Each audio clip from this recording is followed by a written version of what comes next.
compounding interest. We want to get really fancy. They'll start building up for it.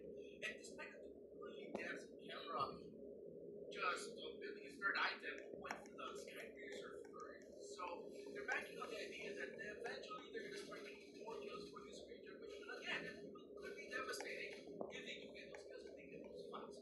And what we were talking about earlier about how Team Liquid Indonesia has that inherent timer at around 6.5 to 8 minutes. Oh! Trying to find a sequence to build. Magkano ka na lang? They are in deficit.